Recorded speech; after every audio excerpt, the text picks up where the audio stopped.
Hello, everyone, and welcome back to Fairground Fuck-Ups. I'm your host, Andrew Menczel, and I have a guest all the way from Chicago, Illinois on the episode this week, John Gregory, the owner of Theme Park Tribune, a website all about theme parks. John, welcome to the podcast. How are you? I'm good. Thank you for having me, Andrew. Really great to have you on. Now, this episode, we're doing a follow-up to the story from last episode about SeaWorld. So it's really great to have you on. And I also want to touch on a bit of how theme parks have been affected by COVID-19 and some of the lasting effects from that. But I mean, I just want to start off and just ask you, where did your love of theme parks come from? Because, you seem to be very passionate about it. Well, I was lucky enough to go to Walt Disney World a few times as a kid, Disneyland too. And like a lot of kids, I just, loved how those experiences transported you to another world. It's really like the closest thing you get to stepping into a video game, that level of immersion when it's done right. And I just rediscovered that as an adult. And now I think there's sort of an extra appeal in that theme parks require personal physical engagement. It's a place where you really need to put down your smartphone, kind of as hard as that is for a journalist to do, and really take in this like incredibly well fabricated, constructed reality that exists around you. So I think there's that level of escapism and immersion that really drives it. Oh, yeah, nice. And how is that sort of the passion sort of played out in your life? Do you go to a lot of parks apart from the website? Yeah. What else do you do? That is one of my biggest activities is going to theme parks. Not so much in the past year. I have not been to a fully operational theme park since the pandemic started. But yeah, that's one of the top things I do. That's what most of my vacations revolve around, even if it's not doing anything for the website. Yeah, it really does dominate my life.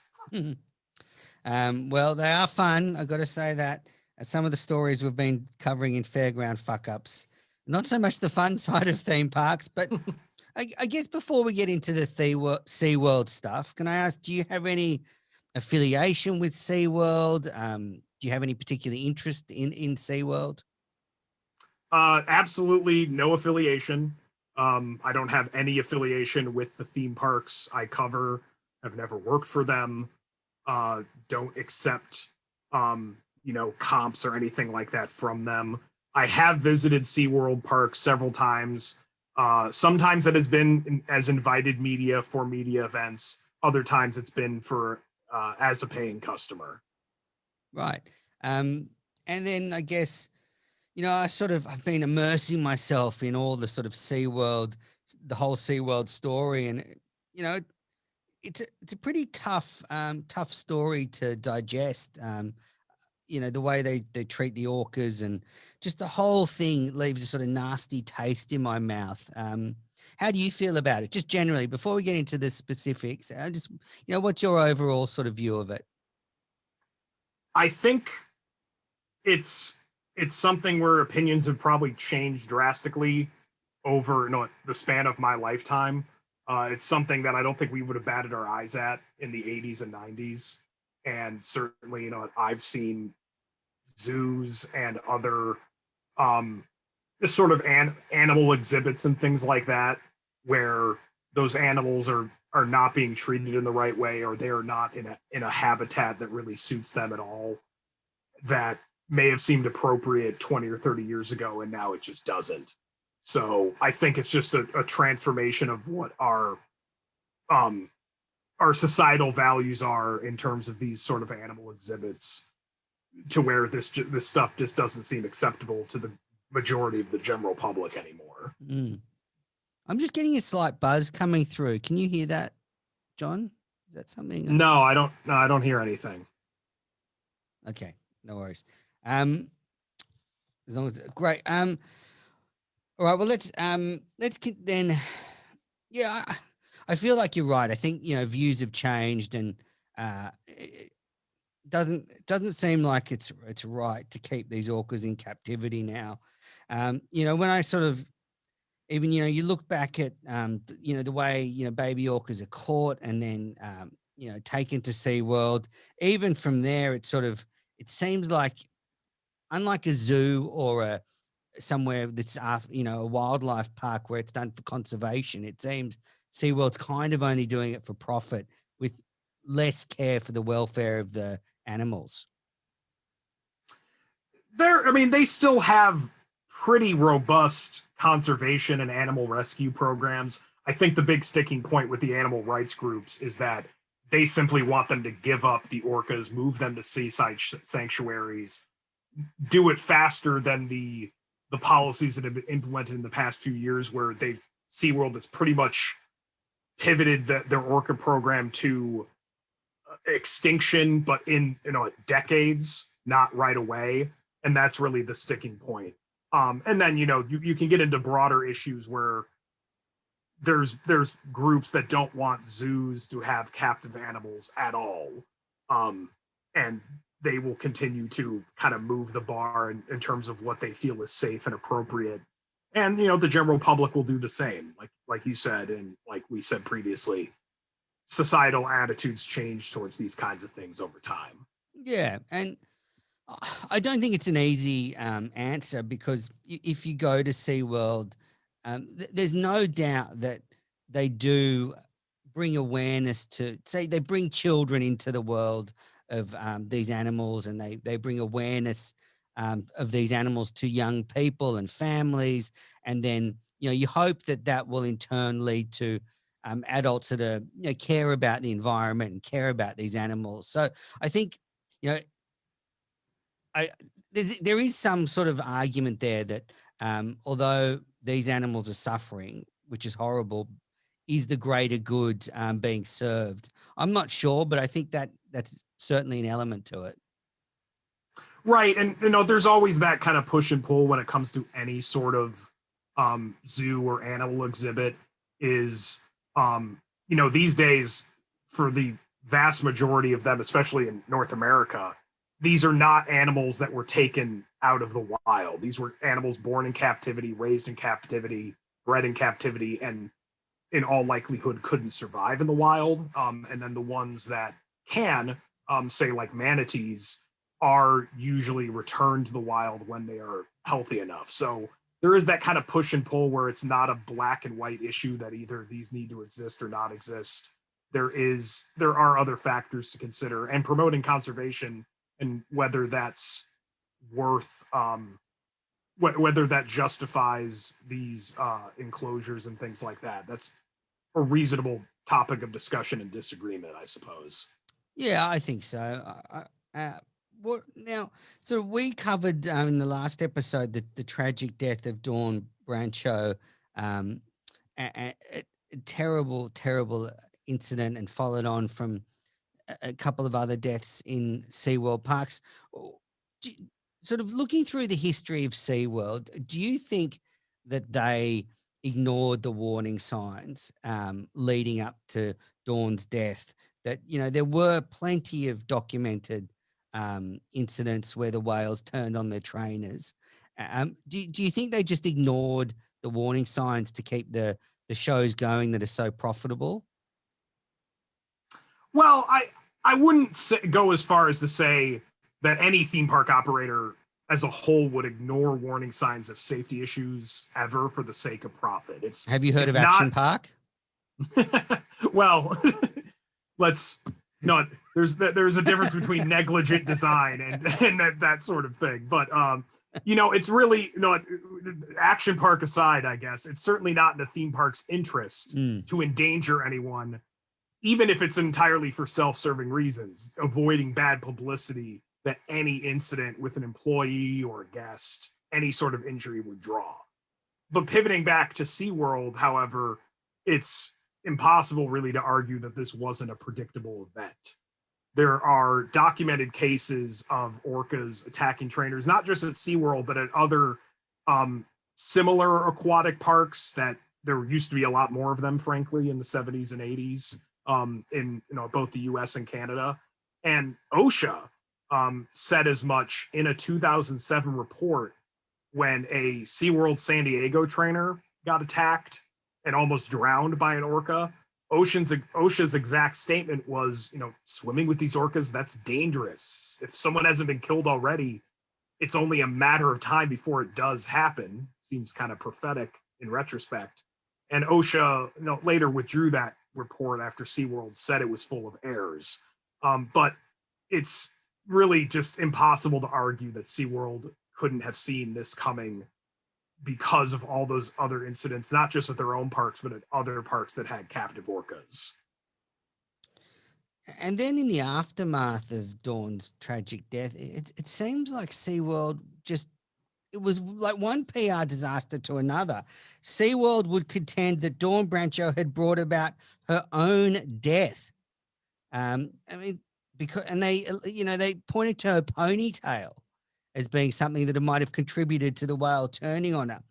It just seems like such a callous statement, such a callous reaction to one of their own staff members being killed. Do you think, it's just awful. It was also kind of their MO up until that point, is whenever there were trainer accidents, SeaWorld pivoted around and tried to pin it on the trainer as if it was their fault. They did something wrong, and without acknowledging the inherent danger that came with working with these captive orcas, kind of ignoring the fact that if there's even if there was a slight mistake on the trainer's part that resulted in them, getting pulled down and dragged and drowned to their death, like, shouldn't that send off some warning signs? But yeah, that was really their MO up until that point in time, is pin the blame, pivot the blame, turn it on the trainers. Yeah, and there'd been the footage of in 2006 a male trainer being dragged down and held under for a while, I think by Tillicum as well, and so there were the warning signs. That footage is incredible of the male trainer being held underwater. The fact that it's all on camera. And then you can see the way the trainer's reacting to the animal, trying to calm it down. Just incredible that he was able to survive that. An incredible sort of relationship with the animal. But even there, you can just see how easily an orca can just turn. Right. You can ask other people who work with dangerous animals how quickly one mistake or one little incident can change everything. Just look at what happened with Siegfried and Roy is kind of another example I'd point to. But, the very fact that you have to debate, okay, which incident, I have to debate in my head, like, which incident are we talking about where like someone almost got drowned, is kind of proof that this was inherently dangerous and something that goes beyond the other animal rights concerns with some of the shows, say with dolphins. Like, the dolphin's not going to drag these people under and kill them if something happens wrong with the trainer. With the orcas, that's a very real possibility. And the very fact that we have to kind of discuss and remember which incident are we talking about where a trainer almost drowned is kind of proof that this danger was readily present and SeaWorld wasn't doing enough about it. Yeah, definitely. And then I guess from a sort of theme park point of view, has SeaWorld ever been able to really recover from this sort of brand damaging PR disaster? It's obviously the tragedy that underpins it all. But have they ever been able to recover? Do you think it, as a brand, it's starting to, grow again, or is it just on a sort of slow decline? Well, it actually had started growing again before the pandemic hit. So for a few years after the Blackfish documentary came out, SeaWorld's attendance, especially at their flagship park in Orlando, declined. And it really, in that Orlando market, which is the most competitive theme park market in the world, with Disney and Universal and a Legoland all within, an hour of each other. In that market, SeaWorld kind of sunk down from being where that might have been the place that someone going on a Disney World vacation would have always carved out a day to go to SeaWorld for.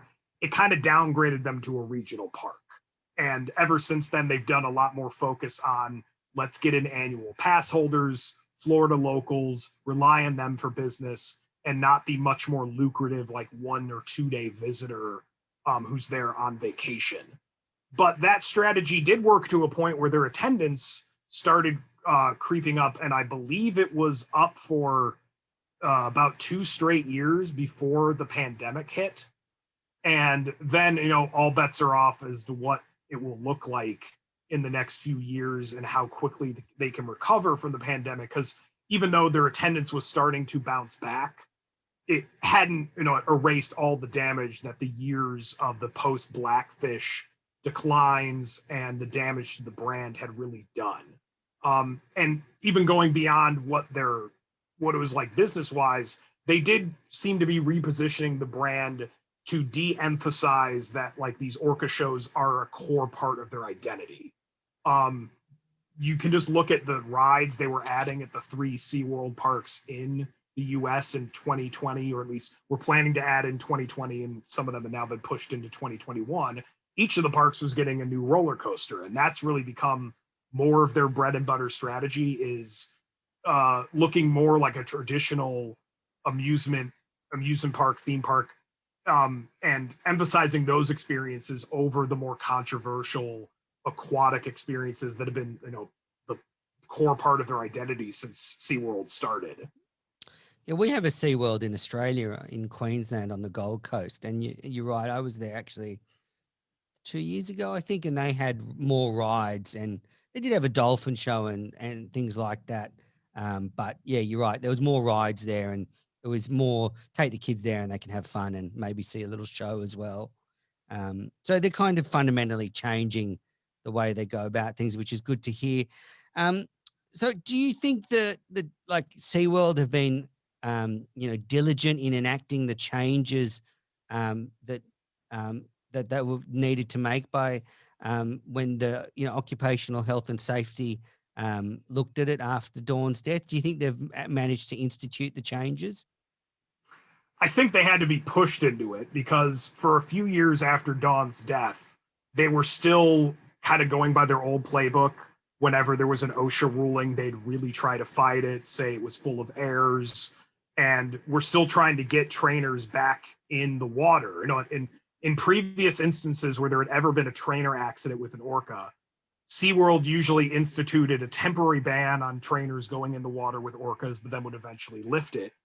What was different after Dawn's death is that OSHA made that judgment themselves, and SeaWorld tried to fight it, and they didn't really give up on it until 2014, after Blackfish came out, and probably after they could see what effect this was having on their bottom line. So they have gone very far in terms of ending the orca breeding, changing their orca shows to be not like a circus act anymore. It's not about doing tricks. It's a much more naturalistic sort of theme and sort of message, focusing on the conservation and how these animals react in the wild. And even going further with some of the dolphin shows, like trainers, I believe this was announced in 2019 or 2020, where trainers would no longer ride on the back of a dolphin, which was another sticking point with the animal rights groups. So they have taken steps. They're not going to be as far as the likes of PETA or other animal rights groups may want. And they weren't going into them willingly. It took them several years of the court battles and the same sort of fights that they had before the 2010 death with Tillicum. It took a lot of that.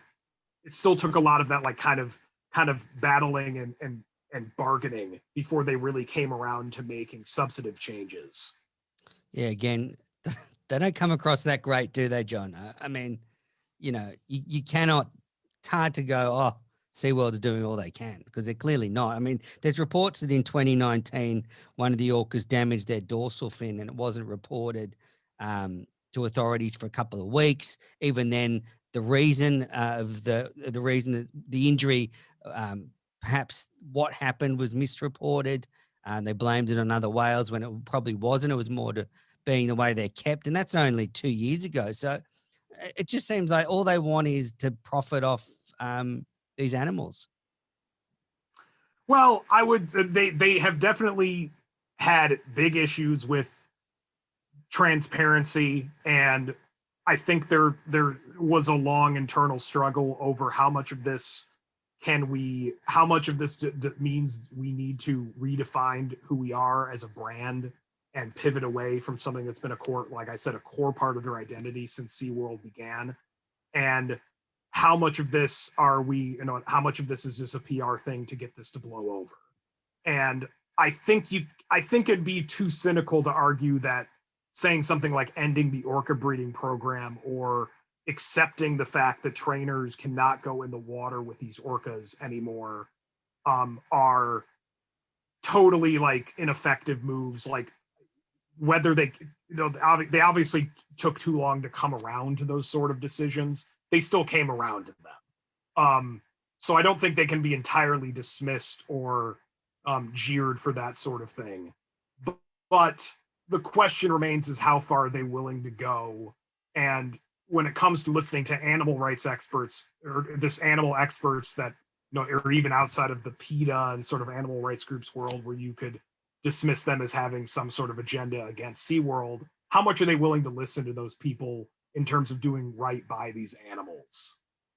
Yeah, and you can make a case that there's actually no way of keeping the orcas humanely in captivity. It's just the spaces are too small. It's too far removed from their natural habitat, and unless you're doing it for conservation, hard to justify it.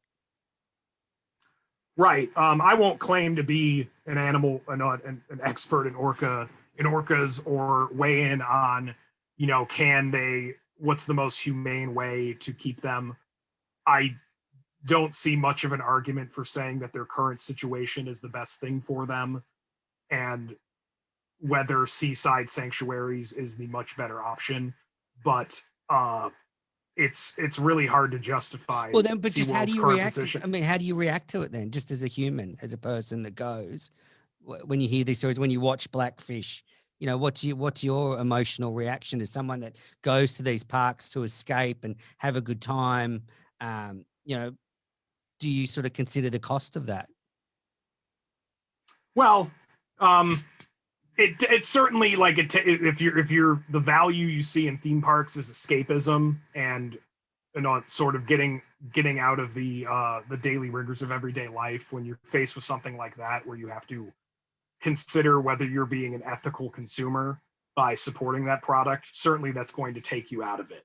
I'm not going to buy into 100% everything Blackfish said. No, what would give me pause is that there have been trainers who were former trainers at SeaWorld, are no longer connected to the company, so they don't have some agenda to protect it, that have said very publicly that things in Blackfish were either taken out of context, misleadingly presented, interviewed trainers that weren't there for the specific instances that they're covering.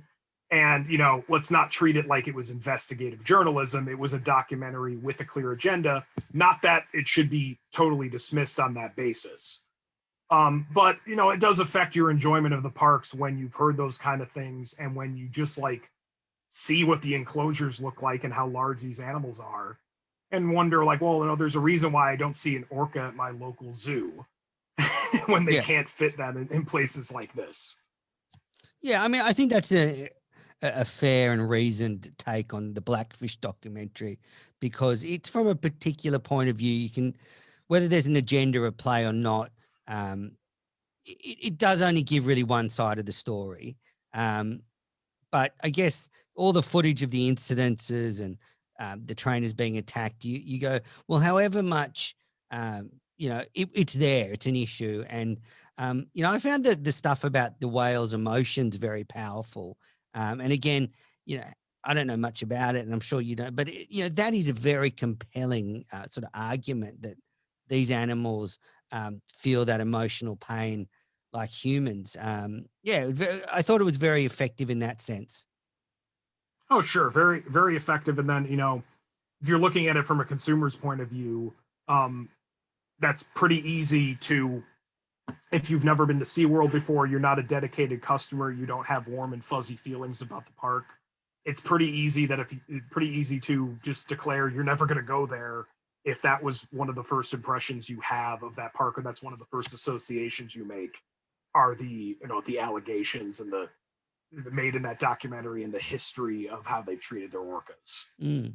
I mean, like I took my kids to SeaWorld a couple of years ago, and it was a good experience. It was we don't have whales here. It was a dolphin show at Seals, and the kids loved it. And there was, I would say a fair amount of education on, preserving their habitats and, keeping our oceans clean. So, there was certainly some merit to doing it, but, I would feel uneasy ever going to another SeaWorld again.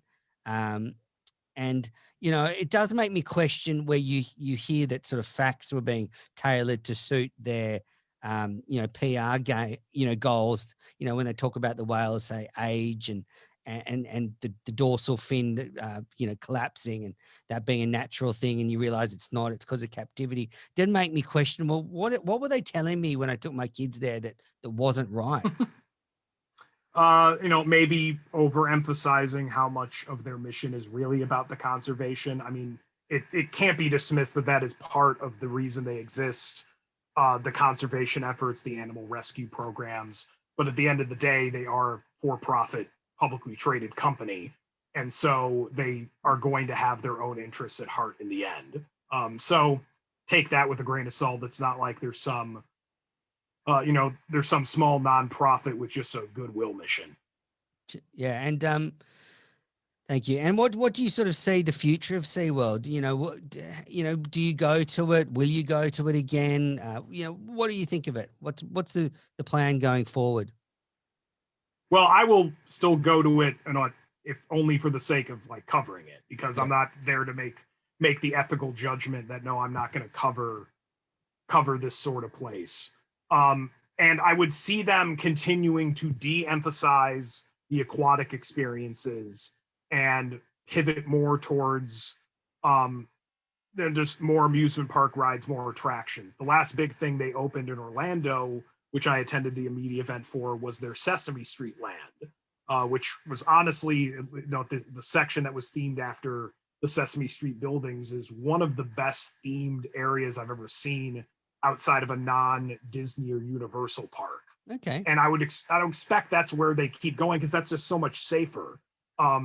There's so much less controversy there, and something they can really pivot their brand to. I think the delicate balance that they're going to have to strike is that core part of their identity, the orca shows and all these aquatic experiences. It's not so easy to just push that under the rug after relying on it for 40 or 50 years.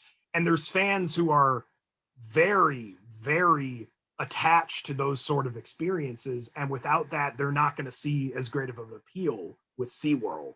So it's going to be this delicate balance between trying to pivot away from the parts of their brand that have been poisoned by Blackfish and all the controversies with the whales, and trying to not reinvent themselves too much to the point where those old experiences that a good segment of their fan base will still enjoy and are still dedicated to, not abandoning those entirely, because they would be, frankly, pissing off a good chunk of their fans if they did that. So they're turning away from whales towards Big Bird. Well, I mean, they've been involved with the Sesame Workshop characters for a long time, including the Sesame Place theme park that's part of the SeaWorld chain, but is doesn't have a whale in sight. So there were no whales in Sesame Street, if I'm thinking back. Correct. Yes. So whether that's going to pay off, I don't know. As I said, they've also had to pivot to where they've kind of been downgraded from, this, at least in the Orlando market, from being a must visit while visiting all these other world-class theme parks to much more of a locals park. They're dependent on food festivals and seasonal events, and there's not as much money in that. So whether that's going to be good for them in the long term, remains to be seen, and how much brand cleanup they can do while striking that delicate balance will be something challenging for them in the next decade. Yeah, absolutely. I found it's just been very, very troubling going through all that stuff about SeaWorld. We deal with we deal on this podcast with sort of various accidents in theme parks, and we've done quite a few in America. We did the story of Caitlin Lassiter, who tragically lost her feet in a ride. We did the haunted castle fire in New Jersey. We've looked at Action Park. We've done some local stories, but it does seem like when you sort of look at these parks, it's a lot of areas of improvement. Could be like staff training, and is it right that in America, each state sort of has different regulations around these parks? Absolutely, and even different regions will have within states will have different regulations based on the size of the parks. Like for instance, in Orlando, again, biggest theme park market in the world, the regulation of the parks, the safety regulation, depends on how large the parks are. For very small parks, they actually do get visits from state and county inspectors. But then when you're likes of Disney, Universal, and SeaWorld, they self-inspect.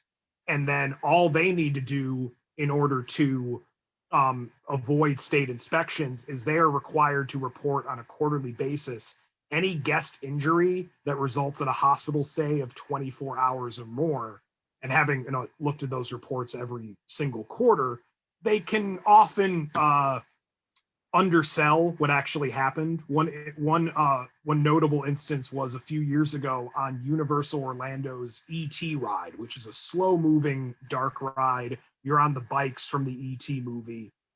A kid from Brazil got his leg stuck in between the ride vehicle and the exit platform and basically was crushed, like broke several bones in his leg. Terrible hospital visit, that sort of thing. And all that it said in the report that came out, the quarterly injury report, was foot pain. And that's, I think, a little bit underselling when someone's like had their leg crushed. And the reason we knew more about the actual injury was the family sued Universal. So that's the kind of level of where the regulation can differ even within a state. And while, of course, there is that self-serving interest from the theme parks where safety violations and safety instances, guest injuries, employee injuries, all of those are bad for business. But you'll always have to question is how far is that going to take the park in terms of guaranteeing guest safety? Yeah, and I guess, do you think there needs to be like a federal body in the US that oversees these theme parks rather than leaving it to the states? I don't know if there needs to be a federal body, because I think that would result in even more lax enforcement. When there's at the state level, you're probably only going to have a handful of theme parks at best in any given state, Florida being one of the exceptions, California being another exception to that, to where having it at the federal level might not make sense when there's going to be, there's whole states that don't have parks in the US. So I think the better solution would probably be more consistent state enforcement, but that requires investment at the state level, making sure this isn't being kind of piled into another department where they're already overworked with other inspections and they're not going to be able to dedicate the time to truly inspecting those parks. And then in states that have multiple theme parks, are they going to invest enough to where there's real dedicated inspections and not just lumping this into another category of business where the regulation is going to be pretty lax? Okay. And then, so do you think states have just got to get better then, really, at managing them? Right. And that also includes state legislators, insisting on proper enforcement. I mean, in Florida, there's a lot of sweetheart deals for the theme parks there. One of them being, if you're big enough, you can just self-inspect. It's crazy. And that's a precarious position that could hide a lot of problems if parks decide to be negligent and really put profits over people. So it takes a little bit, and it also takes some political capital and some political will to regulate theme parks that would rather not be heavily regulated. Mm. So do you think a lot of incidences and accidents are swept under the carpet? I mean, I've been researching the big incidences and where, young people die, you can't sweep those under the carpet. But obviously, you talk about that young boy that's leg was crushed. I mean, is there more of this stuff going on that we just never hear about? I don't know if there's ones that are real big, because they're not going to be able to cover up a death or a really injury that requires a big hospital stay or something like that. And then even when there are lawsuits against the theme parks, some of them can be really ticky tacky things on the part of whoever's suing, like, oh, my neck hurt after I got off this ride and I'm suing about it 7 years later, that sort of thing. So I mean, it's difficult to say, but I'd be more trusting that it's not being swept under the rug if some of the biggest theme parks in the country weren't just allowed to self-inspect and self-police. Yeah, maybe I'll sue. I was scarred by I went on California Screaming at in Los Angeles, and oh boy, was that harrowing. Maybe I'll litigate for some mental damage. So Disneyland, actually, when you sort of do the research, Six Flags, a lot of them have some harrowing stories, but Disney actually has managed to keep its nose pretty clean. There's not a lot of reported major incidences at Disneyland parks. Yeah, I mean, and that would be an argument in favor of the kind of self-serving interest to keep safety a priority, because it just looks, if for no other reason, it just looks bad. And Disney has always invested more in maintenance and more in even just the appearance of their parks than other chains have, than the Six Flags, or certainly kind of smaller independent amusement parks or boardwalk parks, things like that. And that might be proof of it paying off. There are still been safety incidents at Disney parks. Deaths are going to happen at their parks no matter what, because you get enough people coming in, eventually someone's going to have a heart attack. It happened a few weeks ago at Epcot, that someone just happened to have a heart attack in Epcot. It wasn't because of a ride. But there have also been instances like when Big Thunder Mountain Railroad went off the track and turned over, and a car flipped over on guests and guests died. That has happened at Disney parks, so they're not immune to it. But the fact that it happens less might be proof that their approach to making maintenance more of a priority than other parks, even if just for the sake of appearances in some cases, might be paying off. Well, let's hope so. What about the effect of COVID-19 on the theme park industry in the US? I know that pretty soon some of the parks might reopen. Yeah, I mean, it must have been crippling for some of these places. And will some never come back? There really have not been any major ones that closed permanently in the US because of this. The most it's done is there have been a few parks, smaller parks, that have been sold. One of the ones is Kentucky Kingdom in Louisville, Kentucky, which had an independent owner. That's where Caitlin Lassiter lost her feet on the Superman Tower of Power ride. So, yeah. Right, back when it was a Six Flags park. Yeah. And that had an independent owner who got the park reopened after it had been shut down for a few years after Six Flags left. And they'll now be operated by Hershen Family Entertainment. They're the same chain that owns Dollywood and Silver Dollar City here. And that's really one of the only instances where there was a change, a long-term change because of COVID.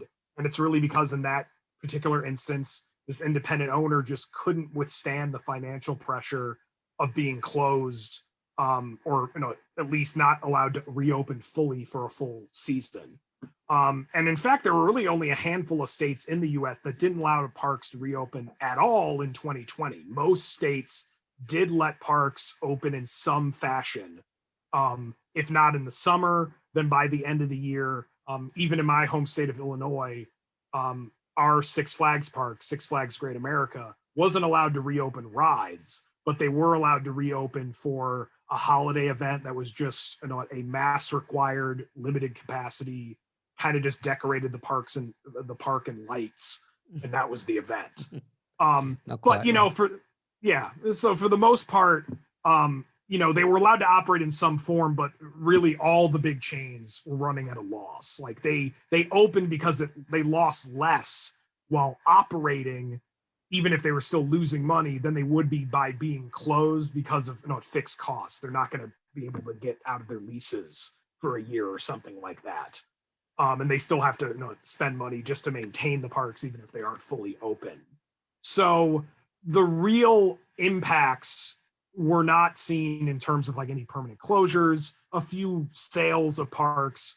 I think the real big impact is going to be, what's the future investment? Is this going to stall parks from getting that next big ride, that next big coaster for, you know, 2, 3, 4 years, because they're still recovering from, you know, all the credit they had to take out just to get through, just to make sure that their cash burn rate wasn't so high during the pandemic, things like that. Yeah, I wonder as well about, you know, people's changed behaviors because of COVID-19. I mean, you can see this in lots of industries, cinemas, but, you know, will people actually want to go back to these parks like they did previously? If the pandemic attendance at the parks are any indication, I don't think people have the same issues with returning to a theme park as they do with returning to a movie theater or even indoor dining. Okay. I think you can probably credit the parks with a lot of that because, with very few exceptions, they're all instituting rules like absolutely requiring face masks, enforcing physical distancing, limiting capacity to allow for that distancing. And that's really made customers feel safe enough to come back, on top of the fact that a lot of these parks, especially when you get outside of the Disneys and Universals, they are almost entirely outdoor environments. I mean, if you go to a Six Flags park, you're unlikely to find even an indoor queue anywhere. And that probably brings the comfort level up to people. And then, at least from what state public health departments have said, there were no COVID outbreaks tied back to theme parks in the US. You can question that somewhat, because are they doing the contact tracing necessary to know that's happening? We certainly know that some theme park employees got COVID, and it's possible that the parks themselves could try to explain that away as well. You don't know they got it here, even though that would be their main source of exposure. But all of those sort of things, the restrictions they had in place, the fact that they're outdoor environments, and the fact that you could say, at least the public health departments would say, that there were no outbreaks tied back to them, it made people seem comfortable enough going to theme parks despite the pandemic, especially when you compare it to some other experiences that they clearly aren't comfortable with yet. Yeah, I mean, the Australian reaction to COVID-19 is very different to America's, and because we've taken quite a conservative approach, and therefore cases are very low, and we've been able to knock it on the head. We've been really lucky. So, but I think it's funny, I was reading about Governor Gavin Newsom in California.